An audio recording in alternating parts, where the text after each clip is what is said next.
कोई चाहता है कि वह लोक पसंद और प्रभु पसंद बनकर रहे। वैसे तो ये दुनिया रैन बसेरा है, हमारा मूल निवास स्थान परम धाम है। लेकिन इस सृष्टि रंगमंच पर पाठ बजाते बजाते, यहाँ रहते रहते हमारी इसमें आसक्ति हो जाती है। तो यह आसक्ति कैसे निकालें? ऐसे कौन से कर्म करें जिनसे हम परमात्मा के प्रिय बन जाएं? आइए देखते हैं इस एपिसोड में। श्रीमद् भगवत गीता जैसा श्रेष्ठ ग्रंथ इस संसार में अन्यत्र उपलब्ध नहीं है। इस महान ग्रंथ में कर्म योग, निष्काम योग की जितनी सरलतम व्याख्या है उतनी कहीं और देखने को नहीं मिलती। गुह्यता भी है, और गुह्यता इसलिए है कि जो लोग साधक हैं, जो ज्ञान और योग के मार्ग पर चल रहे हैं, वो ही इन गुह्य बातों को समझने में समर्थ हैं। तो हम 12वें अध्याय के अंतिम श्लोकों पर हैं, 19 और 20। 19वें श्लोक में फिर से बहुत सुंदर बात आ गई। भगवान कह रहे हैं, मुझे वे लोग बहुत प्रिय हैं, वे भक्त बहुत प्रिय हैं जो निंदा और स्तुति को समान भाव से देखते हैं, जो मननशील हैं। जीवन निर्वाह चाहे जिस तरह भी होता हो, जो सदा संतुष्ट रहने वाले हैं और रहने के स्थान में जो ममता और आसक्ति से रहित हैं। ऐसे लोग, ऐसे भक्तजन मुझे अति प्रिय हैं। और 20वें श्लोक में, अंतिम श्लोक में कहा है कि ऊपर कही हुई इन सभी बातों को जो बहुत श्रद्धा पूर्वक, प्रेम पूर्वक श्रवण करते हैं, ग्रहण करते हैं, ऐसी आत्माएं मुझे अति प्रिय हैं। तो ये जो 4 बातें 19वें श्लोक में आ गई हैं, इन पर जरा हम चर्चा करें। निंदा और स्तुति में संभाव रखने वाले, मननशील, जीवन निर्वाह चाहे जैसे भी हो रहा हो उसमें संतुष्ट, और जिस स्थान पर हम रहते हैं उसमें हमारी ममता और आसक्ति न हो, ऐसा योगी परमात्मा को बहुत प्रिय है। क्योंकि ये स्थिति केवल योगियों की ही है। जो योगी नहीं हैं, जिनके पास संपूर्ण ज्ञान नहीं है, जो संसार में भौतिकता की लहर में लहराते हुए जीवन जी रहे हैं, वो तो शायद इन बातों को समझ भी नहीं पाएंगे, उनका ये विषय ही नहीं है। लेकिन जो परमात्मा से जुड़ना चाहते हैं, जो उसके प्रेम में मग्न होना चाहते हैं, जो उसके स्वरूप पर निरंतर स्थिर बुद्धि होना चाहते हैं, उनको ये बातें जाननी बहुत आवश्यक हैं।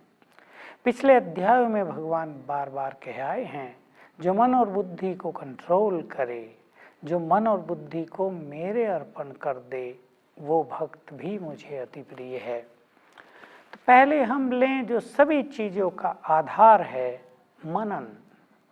मननशील व्यक्ति परमात्मा को अति प्रिय है। अब यूँ तो मनन सभी कर रहे हैं। एक व्यक्ति को यदि कोई बिजनेस है तो वो उस बिजनेस का मनन चिंतन करता है, विद्यार्थी अपनी पढ़ाई का मनन चिंतन करता है, सैनिक अपने क्षेत्र का मनन चिंतन करते हैं, वैज्ञानिक अपने विषय का मनन चिंतन करते हैं। हर व्यक्ति जिस क्षेत्र में कार्यरत है वो उसमें मननशील होता ही है। लेकिन भगवान किस मनन की बात कर रहे हैं? वो मनन है ज्ञान का मनन। ज्ञान का मनन ही सर्वश्रेष्ठ है। ज्ञान का मनन मनुष्य के मन को, उसकी बुद्धि को दिव्यता प्रदान करता है। मनन से ही ज्ञान सूक्ष्म होता है, और हम यूँ कहें कि जो मनुष्य मनन करता है उसका ज्ञान उसके लिए शक्ति बन जाता है। मनन को हम ऐसे ही कहें जैसे हमारी पाचन शक्ति, जैसे भोजन हम खाते हैं, मुंह में उसको चबाते हैं, उसमें लार मिक्स होती है, स्लाइवा मिक्स होता है, वो नीचे पेट में जाता है, फिर पूरा सिस्टम है, पाचन तंत्र है, जिससे वो भोजन पचकर अनेक रसों में बदलते हुए रक्त में परिवर्तित हो जाता है, वो शक्ति बन जाता है शरीर की। ठीक ऐसे ही ज्ञान हम सुने और उसका यदि मनन करें तो वो भी पच जाता है, शक्ति का रूप ले लेता है, वो आत्मा की शक्ति बन जाता है। भोजन से बना हुआ रक्त और रस शरीर की शक्ति बनते हैं और ज्ञान के मनन के द्वारा जो शक्ति प्राप्त होती है वो आत्मा की शक्ति है, जो आत्मा को शक्तिशाली और महान विचारों से संपन्न करती है। योग मार्ग पर चलने के लिए, अपनी बुद्धि को एकाग्र करने के लिए मनुष्य के विचार बहुत महान होने चाहिए। महान विचार मनुष्य के व्यक्तित्व को निखार देते हैं। महान विचार छोटे विचारों से होने वाले उद्वेग को, फीलिंग्स को, पूरी भावनाओं को समाप्त कर डालते हैं।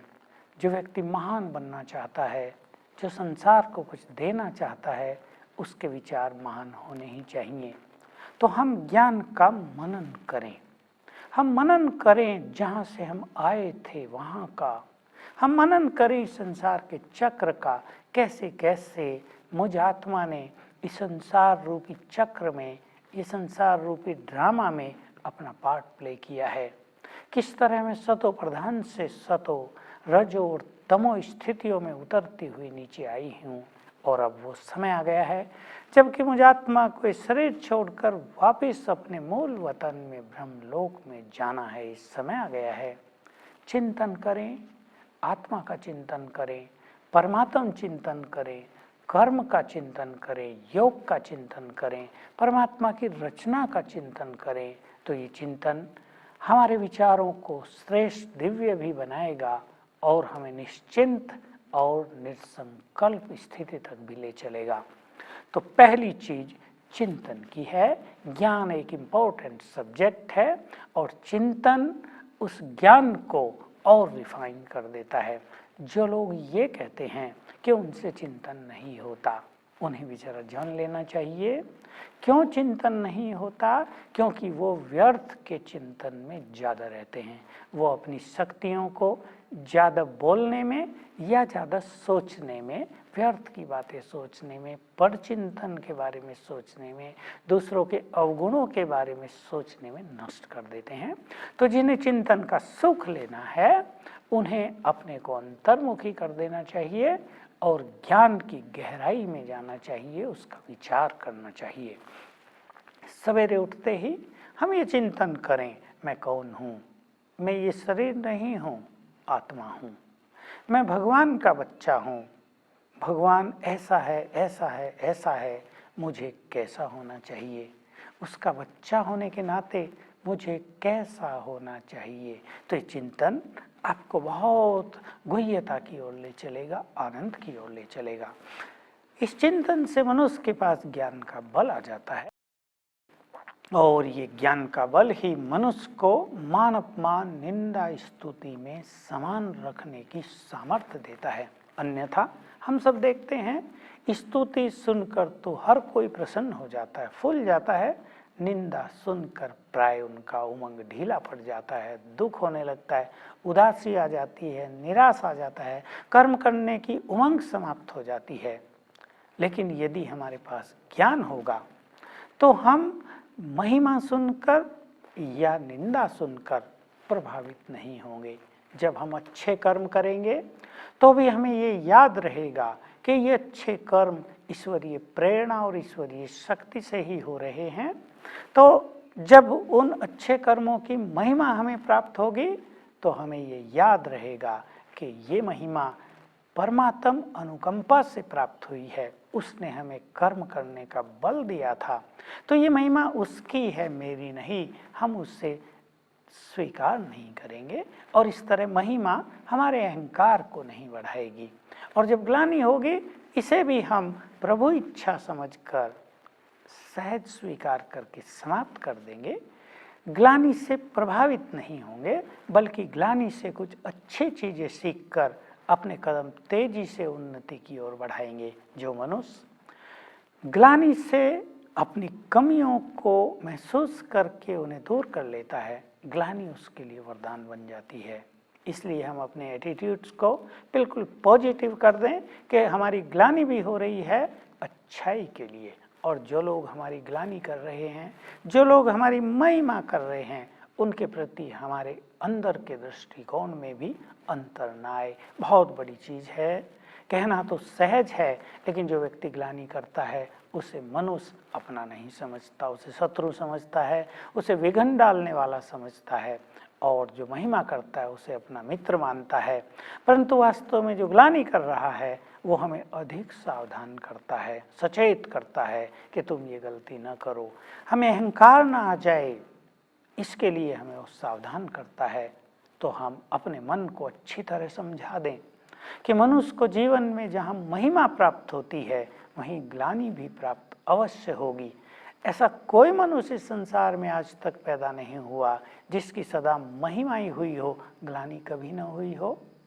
उसके साथियों ने ग्लानि भी की, उसी के साथियों ने महिमा भी की। महात्मा बुद्ध को ले लीजिए, बहुत महिमा थी उसकी, लेकिन उसकी ग्लानि करने वालों की भी कमी नहीं थी। और जो भी महापुरुष हुए हैं, महावीर स्वामी को ले लीजिए, लोगों ने उनके त्याग तपस्या की महिमा भी बहुत की, तो उनकी ग्लानि करने वालों की भी कमी नहीं थी। जितने भी संसार में महान पुरुष होकर गए हैं वो महान इसलिए बने कि उन्होंने ग्लानि को सुनकर श्रेष्ठ कर्मों को छोड़ा नहीं, उन्होंने दूसरों की ग्लानि से प्रभावित होकर अपने सत्य पथ का त्याग नहीं किया। हमें भी ऐसा ही करना है। तो ग्लानि और महिमा, प्रशंसा दोनों को हम स्वीकार कर लें, दोनों होंगी ही मन बना लें, और दोनों में ही विचलित न होने का संकल्प ग्रहण कर लें।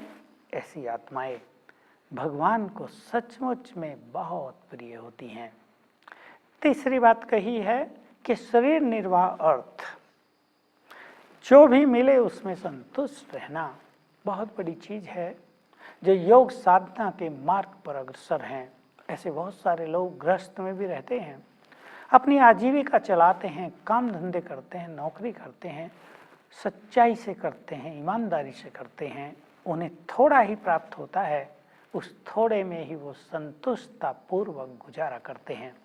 जो लोग पाप से धन कमाते हैं उनकी इच्छाएं बढ़ जाती हैं, इसलिए उनका मन इच्छा और तृष्णाओं के पीछे भटक जाता है। इसलिए जो व्यक्ति पाप कर रहे हैं वो योगी नहीं बन सकते। जो पुण्य कर रहे हैं, जो अपनी प्राप्तियों से संतुष्ट हैं, उनका ही चित्त स्थिर हो सकता है और वही परमात्मा को बहुत प्रिय लगते हैं। जो इच्छाओं के गुलाम हो चुके हैं, इच्छाओं ने जिन्हें नचाया हुआ है, इच्छाएं जिन्हें चैन से सोने भी नहीं दे रही हैं, जो इच्छाओं के पीछे लक्ष्य विहीन होकर दौड़ रहे हैं, उन्हें भगवान प्यार नहीं करता, क्योंकि वो भी भगवान को प्यार नहीं करते। हम ही भगवान को प्यार नहीं करेंगे तो भला भगवान हमें प्यार कैसे करेगा। हम योग्य बने उसके प्यार में तो उसके प्यार के पात्र बन जाएंगे और अपने जीवन की ऐसी धारणा बना लें कि हमें जो भी प्राप्त है उसमें तृप्त रहें। ठीक है, हम पड़ोसी को न देखें, पड़ोसी बहुत अच्छा भोजन कर रहा है, ओहो हम भगवान के मार्ग पर चल पड़े, देखो भगवान हमें अच्छा भोजन भी नहीं दे रहा है, ये नहीं।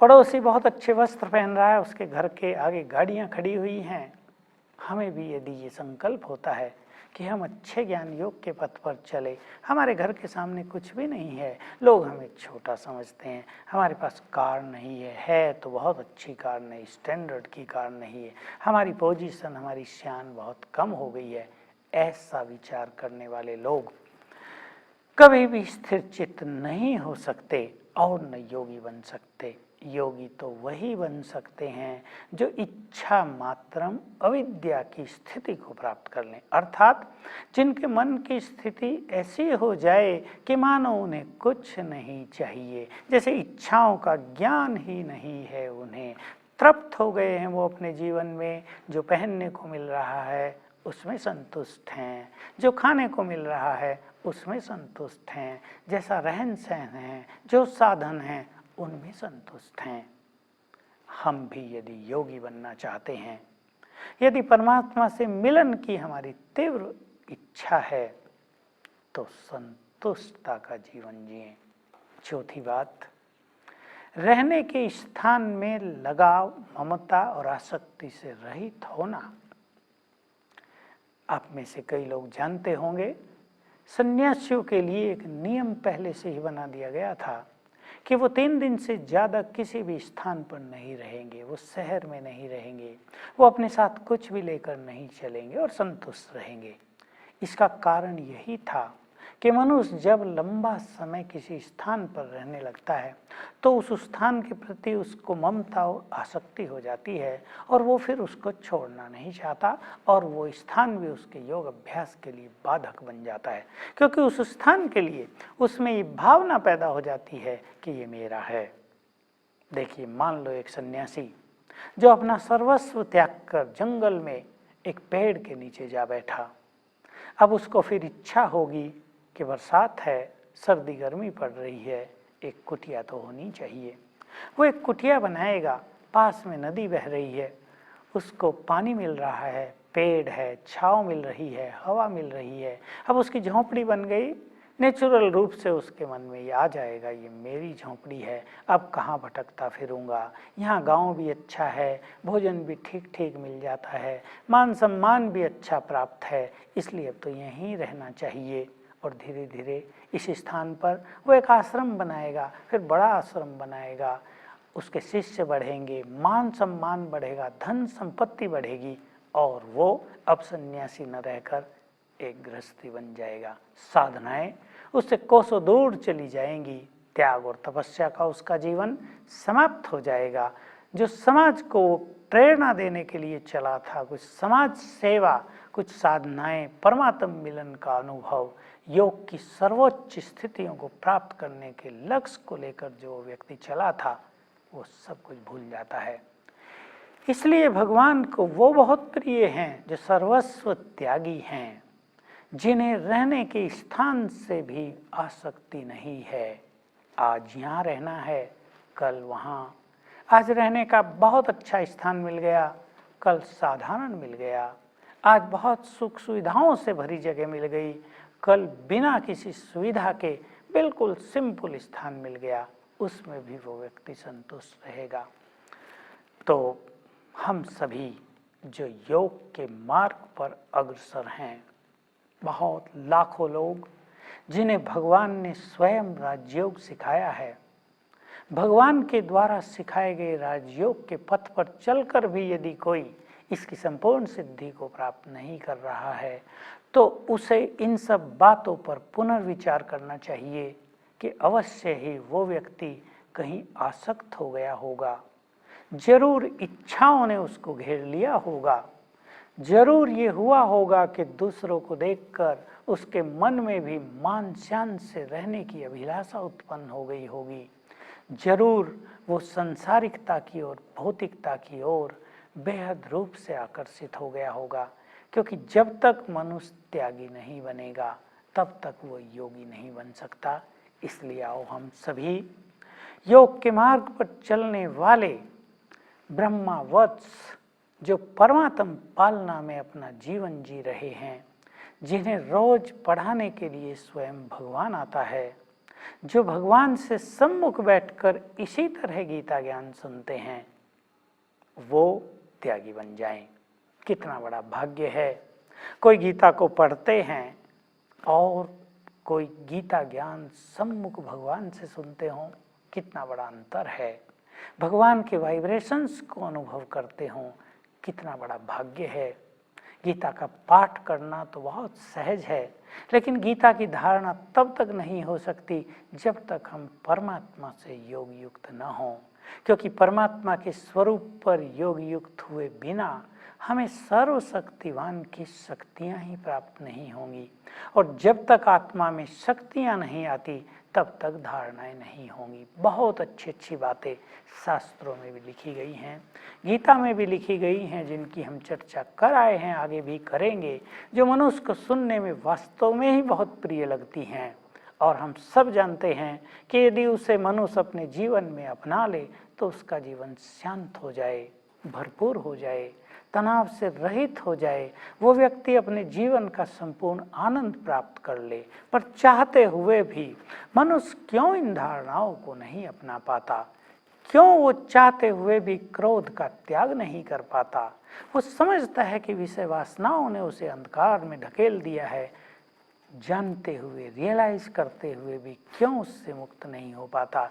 क्योंकि मन और बुद्धि निर्बल हैं, आत्मा ही निर्बल है।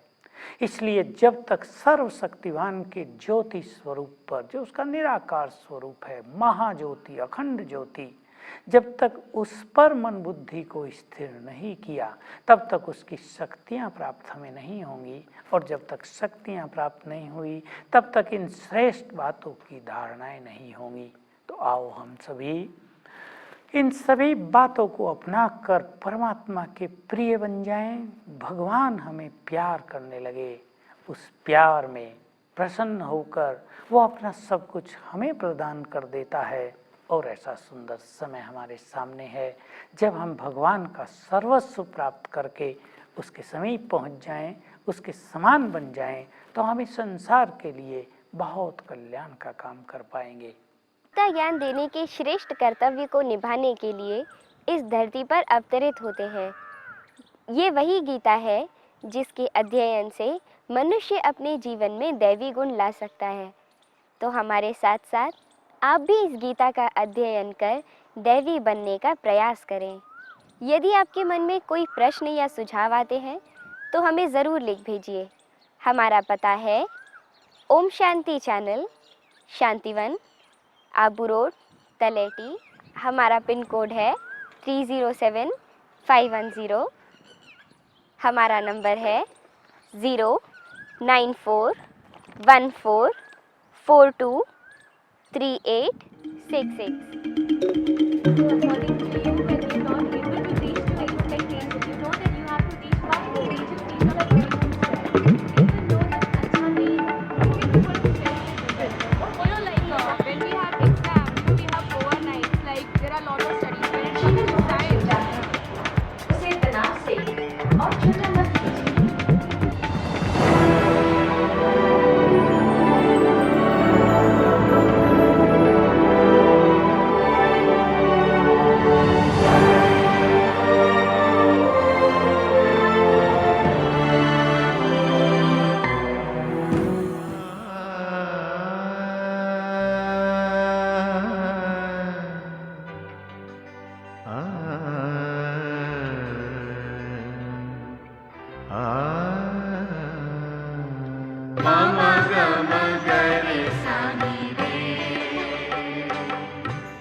संग संग रहते हैं, वो अपने संग संग रहते हैं। जैसे दीपक में बाती है, भगवान हमारा साथी है।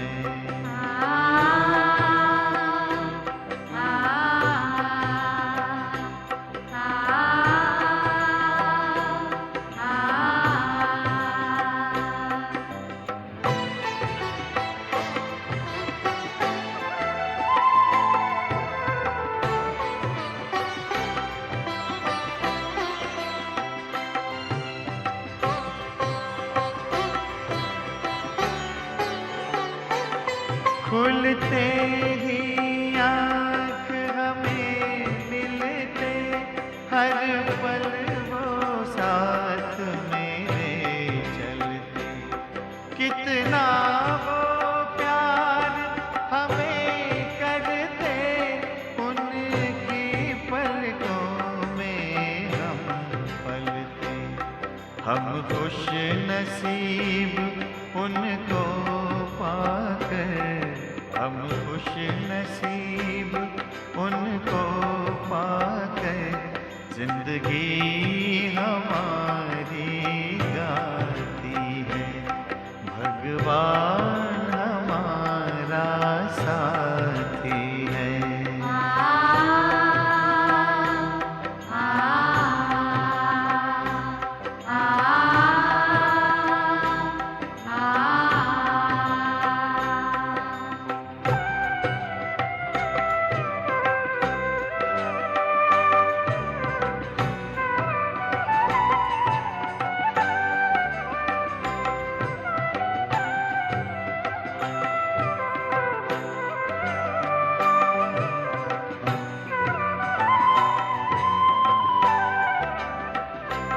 इतना दुलार माँ की ममता, हम प्यार पिता का पाते हैं। शिक्षा देते, रक्षा करते, अपना सर्वस्व लुटाते हैं।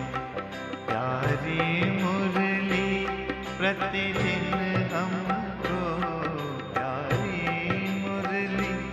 प्रतिदिन हमको आती प्रभु प्रेम की पाती है। भगवान हमारा साथी है।